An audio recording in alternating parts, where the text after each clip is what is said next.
അപ്പോൾ ആലപ്പുഴയുടെ മഴയുടെ ഒരു സാഹചര്യം നമുക്ക് അറിയേണ്ടതുണ്ട്. Shaji, good morning. മോർണിംഗ്. ഇനിയിപ്പം മഴ എന്നൊക്കെ പറഞ്ഞ് എഴുതിയെന്നൊക്കെ പറഞ്ഞ് എന്തും പറയാമല്ലോ. അല്ല, ഞാൻ എഴുതിയത് ഞാൻ പൂർണ്ണമായി വായിച്ചില്ല. ഞാൻ വായിക്കണോ?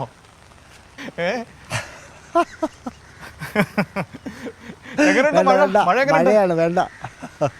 അതാ മഴ മനു കഴിഞ്ഞത് മഴ 2 ദിവസമായിട്ട് നല്ല ശക്തമായ മഴയുണ്ട്. ഇന്നലെ മഴ ഉണ്ടായിരുന്നു, പക്ഷേ ഇന്നലെ നമുക്ക് റെഡ് അലർട്ടൊന്നും ആയിരുന്നില്ല. പക്ഷേ ഇന്നിപ്പോൾ റെഡ് അലർട്ടാണ്. ഇന്നലെ രാത്രി മുതൽ തന്നെ ശക്തമായിട്ടുള്ള മഴ. ആലപ്പുഴ ജില്ലയിൽ റെഡ് അലർട്ടാ. ഇന്നലെ തൊട്ട് റെഡ് അലർട്ടാണ്. ചെറിയ കൺഫ്യൂഷൻ, കാര്യമായിട്ട് മഴ ശക്തമായിട്ട് പെയ്യുന്നുണ്ട്. ഇടയ്ക്ക് നേരിയ ഓക്കെ, തുടരും പറയൂ, നോക്കാം. ഇന്ന് റെഡ് അലർട്ടാണ്.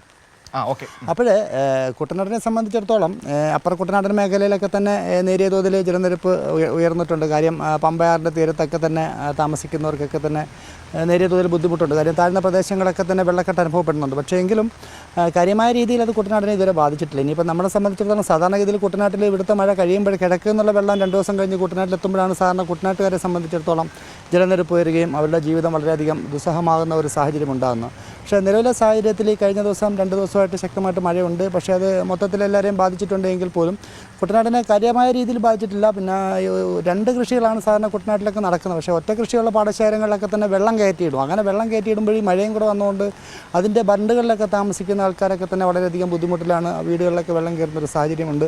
വെള്ളം ഒഴുകി പോകാൻ നിർവാഹമില്ല. അത്തരം ചില ബുദ്ധിമുട്ടുകളൊക്കെ കുട്ടനാട്ടിലുണ്ട്. പക്ഷേ ഇനി വരുന്ന മണിക്കൂറുകളിൽ മഴ ശക്തമായിട്ട് തുടർന്നു കഴിഞ്ഞാൽ കുട്ടനാടിനെ അത് കാര്യമായി ബാധിക്കും.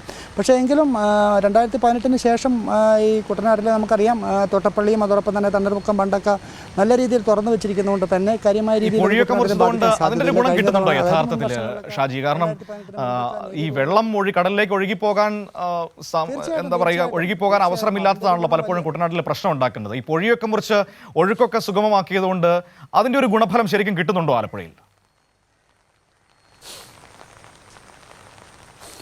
തീർച്ചയായിട്ടും നമുക്ക് ഈ 2018 ശേഷം നല്ല രീതിയിൽ വെള്ളപ്പൊക്കമോ അല്ലെങ്കിൽ അത്ര ശക്തമായിട്ടുള്ള മഴ ഉണ്ടായിട്ട് പോലും അത് കാര്യമായിട്ട് കുട്ടനാടിനെ ബാധിച്ചില്ല എന്ന് വേണം നമുക്ക് പറയേണ്ട. കാര്യം നമുക്കറിയാം 2018 മുൻപ് ചെറിയ ഒരു മഴ പെയ്താൽ പോലും AC റോഡ് അടച്ചിടുന്ന ഒരു സ്ഥിതിവിശേഷമാണ്. ഇപ്പോൾ നമുക്കറിയാം AC റോഡിൻ്റെ പണി പൂർത്തീകരിച്ചു വരുന്നു.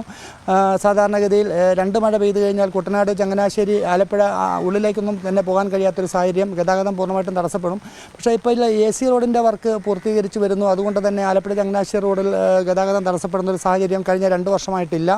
അതിന് മുൻപൊക്കെ തന്നെ നമുക്ക് കാണാം കുട്ടനാട്ടിൽ നേരിയ തോതിൽ വെള്ളം കയറിയാൽ പോലും കുട്ടനാട്ടിലെ നെടുമുടി അടക്കമുള്ള പല പ്രദേശങ്ങളിലും താഴ്ന്ന പ്രദേശങ്ങളിലൊക്കെ തന്നെ റോഡുകളിൽ വെള്ളം കയറി വാഹനം പോകാൻ കഴിയാത്തൊരു സാഹചര്യമായിരുന്നു ഉണ്ടായിരുന്നത്. ഇപ്പോൾ നമുക്ക് അമ്പലപ്പുഴ തിരുവല്ല റൂട്ടിൽ നേരിയ തോതിൽ ചില പ്രദേശങ്ങളിൽ വെള്ളം കയറിയിട്ടുണ്ട്. എടത്തുവ ആ ഭാഗങ്ങളിലൊക്കെ തന്നെ റോഡിൽ നേരിയ തോതിൽ 1 അടി 2 അടി വെള്ളം കയറിയിട്ടുണ്ട്. പക്ഷേ അത് ഗതാഗതത്തെ ബാധിച്ചിട്ടില്ല. പക്ഷേ എങ്കിലും അതിന് സമീപത്തുള്ള വീടുകളിലൊക്കെ തന്നെ നേരിയ തോതിൽ വെള്ളം കയറുന്നുണ്ട്. തീരദേശ മേഖലയിലും കാര്യമായ പ്രശ്നങ്ങളൊന്നുമില്ല. കടൽഭിത്തി പൂർണ്ണമായിട്ടുമുണ്ട്. ചില പ്രദേശങ്ങൾ, അതായത് ആറട്ടൂർ പഞ്ചായത്തിൻ്റെ തീരത്ത് മാത്രം ഏതാണ്ട് 2 കിലോമീറ്റർ മാത്രമാണ് ഇപ്പോൾ കടൽഭിത്തി നിർമ്മിക്കാനുള്ളത്. അതിൻ്റെ ടെൻഡറുകളൊക്കെ പൂർത്തീകരിച്ച് കിടക്കുകയാണ്. ഇപ്പോഴത്തെ ഒരു സാഹചര്യത്തിൽ കല്ല് കിട്ടാത്ത ബുദ്ധിമുട്ടുകളൊക്കെയാണെന്നാണ് പൊതുവെ കോൺട്രാക്ടർമാരുടെ ഭാഗത്ത് നിന്ന് നമുക്ക് മനസ്സിലാക്കാൻ സാധിക്കുന്നത്. പക്ഷേ എങ്കിലും പൊതുവെ ജില്ല നോക്കിക്കഴിഞ്ഞാൽ ഒരു 2018 മുമ്പുള്ളൊരു അവസ്ഥ ആലപ്പുഴ ജില്ലയിൽ നമുക്കിപ്പോൾ കാണാൻ സാധിക്കുന്നില്ല. കുട്ടനാട്ടിൽ വെള്ളം പൊങ്ങുന്നില്ല. വെള്ളം കടയിലേക്ക് ഒഴുകി പോകുന്നുണ്ട്. കുട്ടനാടെന്ന് പറയുമ്പോൾ നമുക്കറിയാം ജലനിരപ്പിൽ നിന്ന് താഴ്ന്നു നിൽക്കുന്ന പ്രദേശമാണ്. നേരിയ തോതിൽ മഴ പെയ്താൽ പോലും വെള്ളം കയറുന്നൊരു പ്രദേശമാണ്. പക്ഷേ ആ ഒരു സ്ഥിതി ഇപ്പോൾ കുട്ടനാട്ടിൽ നമുക്ക് കാണാൻ സാധിക്കുന്നില്ല. പൂർണ്ണമായിട്ടും തോട്ടപ്പള്ളി വഴി വെള്ളം കടലിലേക്ക് ഒഴുകി പോകുന്ന ഒരു സ്ഥിതിവിശേഷമാണ് നമുക്ക് കാണാൻ സാധിക്കുന്നത്.